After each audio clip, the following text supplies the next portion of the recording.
এক সময় এক প্রভাবশালী সম্রাট ছিলেন। সেই সম্রাটের 3 পুত্র ছিল। তাদেরকে শিক্ষিত করার জন্য সম্রাট শিক্ষার সর্বোত্তম ব্যবস্থা করেছিলেন। এখন তিনি যখন সম্রাট ছিলেন তখন তিনি শিক্ষার ক্ষেত্রে কোনো কমি রাখেননি।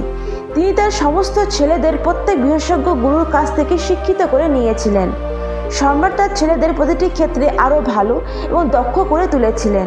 সম্রাট চেয়েছিলেন যে তার ছেলেরা তার রাজ্যের লাগাম টেনে ধরুক, কারণ সম্রাট এখন বৃদ্ধ হয়ে যাচ্ছিলেন এবং এখন তাকে নিজের যত্ন নিতে হবে। তিনি রাজ্য নিয়ে চিন্তা করতে লাগলেন। সম্রাট যখন বৃদ্ধ হলেন তখন তিনি তার সমস্ত ছেলেদের কাছে ডাকলেন এবং বললেন, আমাদের রাজ্যে একটিও নাশপাতির গাছ নেই, তাই আমি চাই তোমরা সবাই একটি গাছের সন্ধানে যাও। নাশপাতির গাছটি দেখতে কেমন ফিরে এসে আমাকে বলো। কিন্তু সম্রাট একটি শর্ত রাখলেন যে তার 3 পুত্র আলাদা আলাদা সময়ে যাবে। পরে 3 জনই একত্রিত হয়ে প্রশ্নের উত্তর দিবে। 3 সন্তানের সবাই একসাথে এই কথাটি মেনে নিল। বড় ছেলে প্রথমে গেল, তারপরে ছেলেটি পরে গেল এবং সবচেয়ে ছোট ছেলেটি সবার শেষে গেল। সবাই নিজেদের মতো করে গবেষণা করে ফিরে এলো। সম্রাট একে একে সবাইকে জিজ্ঞেস করলেন নাশপাতির গাছটি দেখতে কেমন। বড় ছেলে উত্তর দিয়ে বলল, গাছটা দেখতে বড় অদ্ভুত, এর কোনো পাতা নেই, ফল নেই, পুরোপুরি শুকিয়ে থাকে। পরের ছেলেটি বলল, গাছটা খুব সবুজ কিন্তু ফল ধরে না, এটাই একটা বড় অপূর্ণতা। ছোট ছেলেটি বলল, মনে হয় আমার বড় 2 ভাই অন্য কোনো গাছ দেখে এসেছে। নাশপাতির গাছটি সবুজ এবং ফল দিয়ে ভরা, আমি নিজেই দেখেছি। 3 ছেলেই তাদের মতামতে অনড় ছিল। এটা দেখে তাদের বাবা হেসে ফেললেন। তিনি বললেন, যা দেখলে বিশ্বাস করবে না হয়তো, কিন্তু আসলে এটাই সত্য। তোমরা 3 জনই নাশপাতির গাছ দেখে এসেছো, যা বলেছ একই গাছের কথা, কিন্তু বিভিন্ন ঋতুতে দেখেছ। শোনার পর সম্রাটের 3 পুত্র একে অপরের দিকে তাকাতে লাগলো। সম্রাট আরও বললেন, পুত্রগণ, আমি ইচ্ছাকৃতভাবে তোমাদের 3 জনকে বিভিন্ন ঋতুতে পাঠিয়েছি।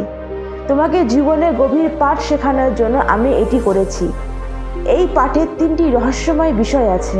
আজ আমি তোমাদের বলতে যাচ্ছি যে প্রথম রহস্যময় বিষয় হলো যে কোনো জিনিস একবার দেখলে বা পরীক্ষা করলে তুমি তার সম্পর্কে, কোনো ব্যক্তি বা জিনিস সম্পর্কে সম্পূর্ণ তথ্য পাবে না।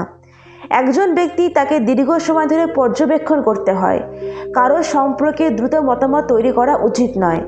আজকাল আমাদের সকলের জীবনে এটিই ঘটেছে। আমরা কাউকে খুব দ্রুত বিশ্বাস করি, সেই ব্যক্তি কেমন তা যাচাই করি না। আমরা একই ব্যক্তির সাথে সম্পর্ক স্থাপন করি এবং অল্প সময়ের মধ্যে আমরা সেই ব্যক্তির সাথে এতটাই সংযুক্ত হয়ে যাই যে আমরা তাকে আমাদের সব কিছু মনে করতে শুরু করি। কিছুদিন পরে যা হয় তা হলো সম্পর্কটি খারাপ হতে শুরু করে। সত্য বেরিয়ে আসে। যখন সত্য বেরিয়ে আসে তখন আমরা তা সহ্য করতে পারি না। এটা মনে হয় বিশ্বাসঘাতকতা করা হয়েছে, যে আমরা প্রতারিত হয়েছি, এবং তারপর কয়েকদিন পর সম্পর্ক ভেঙে যায়। আজকের সময় বেশিরভাগ সম্পর্কে ভেঙে যাচ্ছে, কারণ এর একটাই কারণ হলো যে মানুষটি দেখতে আকর্ষণীয় এবং সুন্দর। শুধু এই কারণে তার সাথে সম্পর্ক গড়ে তুলছে, সে মানুষটি ভিতর থেকে কেমন তা না ভেবে, পরীক্ষা না করে। সে যে প্রত্যেকটা মানুষ যে বাইরে থেকে সুন্দর তার ভিতর থেকে সুন্দর হবে এমন নাও হতে পারে। তাই সে যে ধরনের মানুষ হোক না কেন, সে দেখতে যতই ভালো হোক না কেন, তাকে অবশ্যই দীর্ঘ সময় ধরে পর্যবেক্ষণ করো, কারণ তুমি তার সাথে সারা জীবন সম্পর্ক করতে চলেছ। তুমি যদি একসাথে সময় কাটাতে যাচ্ছ তবে চিন্তা না করে খুব তাড়াতাড়ি কারোর সাথে সম্পর্ক জড়াবে না। দ্বিতীয় শিক্ষা যা হলো, প্রতিটা ঋতু সবসময় একরকম হয় না, কিন্তু যখনই আবহাওয়ার নাশপাতির গাছের প্রভাব ফেলে, কখনো কখনো শুকিয়ে যায় এবং কখনো কখনো সবুজ হয়ে যায়। একইভাবে জীবনের সুখ এবং দুঃখ, সাফল্য সময় থাকে। এমন পরিস্থিতিতে আমাদের সাহস বজায় রাখতে হবে। আবহাওয়ার মতো খারাপ সময়ও চলে যায়, অর্থাৎ এটা জরুরি নয় যে আমরা সবসময় খুশি থাকবো। মাঝে মাঝে সেরা মুহূর্ত আসে আমাদের জীবনে, কখনো কখনো আবার খারাপ মুহূর্ত আসে, কিন্তু সবার জন্য একটি সময় আসে, একটি সময় পরে সব কিছু চলে যায়। এটি বুঝতে পেরে আমাদের নিজেদের সান্ত্বনা দেওয়া উচিত যে একদিন আমাদের জীবন থেকে দুঃখ চলে যাবে। কারণ আমি যদি তোমাকে বলি চিন্তিত না হতে, তাহলে কেউ এই কথা ভাববে না। এর মানে এই নয় যে আমি তোমার উপর বিরক্ত হব, ততক্ষণ না তুমি নিজেকে বুঝতে না দাও যে আমার সময় সংগ্রামে ভরা, আমার সময় দুঃখে ভরা। এই দিনগুলি সব কিছু কেটে যাবে, তাই তোমাকে নিজেকে ব্যাখ্যা করতে হবে। তৃতীয় শিক্ষা হলো, অন্যের পক্ষ সম্পর্কে না জেনে বিবাদে জড়াবে না। অন্যের পক্ষের কথা শোনা গুরুত্বপূর্ণ। এটি ব্যক্তির জ্ঞান বৃদ্ধি করে। অর্থাৎ অনেক সময় ব্যক্তির সাথে ঘটে যার সাথে আমরা খুব ভালো থাকি, যখন আমরা একটি সম্পর্কে থাকি তখন তার সাথে আমাদের খুব ভালো কথোপকথন হয়। এই পৃথিবীতে এমন কিছু মানুষ আছে যারা তোমার সুখ সহ্য করতে পারবে না, তারা সম্পর্ক খারাপ করার চেষ্টা করবে। এমন সময় যা হয় তারা সরাসরি কথা বলে তোমাকে বিভ্রান্ত করার চেষ্টা করবে, তোমার সম্পর্কের মধ্যে ফাটল সৃষ্টি করার চেষ্টা করবে। তাই কোনো সিদ্ধান্ত নেওয়ার আগে অবশ্যই যার সম্পর্কে খারাপ কথা শুনছো তাকে অবশ্যই জিজ্ঞাসা করো যে সে যদি সে সম্পর্কে কিছু বলতে পারে বা কিছু জানে।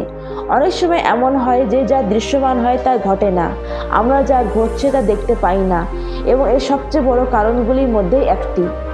এই পৃথিবীতে সম্পর্ক ছিন্ন করা মানে কাউকে অযথা সন্দেহ করা।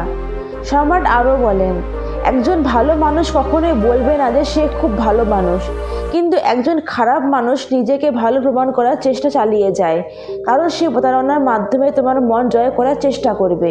এই পৃথিবীতে এমন মানুষ খুব আছে যারা তোমাকে প্রতারণার মাধ্যমে বিভ্রান্ত করে তোমার মন জয় করার চেষ্টা করবে। কারণ খারাপ মানুষটি সে ভালো ব্যক্তি সম্পর্কে এতটাই খারাপ বলবে যে তুমিও সেই ব্যক্তিটিকে খারাপ মনে করতে শুরু করবে। তুমি সত্যিকারের মানুষের থেকে দূরত্ব তৈরি করতে শুরু করবে, যা প্রায়ই ঘটে। সম্রাট আরও বলেন, তোমরা যদি আমার এই 3টি শিক্ষা সবসময় মনে রাখো তাহলে তোমরা জীবনে কখনো ধোঁকা খাবে না, কখনো কষ্টে পড়বে না, আর যদিও কষ্টে বা ধোঁকায় পড়ে যাও তাহলে সহজেই পেরিয়ে আসতে পারবে। বন্ধুরা, ভিডিওটি ভালো লাগলে চ্যানেলটিকে অবশ্যই সাবস্ক্রাইব করো, লাইক আর শেয়ার করতে ভুলো না। ভিডিওটিকে শেষ পর্যন্ত দেখার জন্য অনেক অনেক ধন্যবাদ।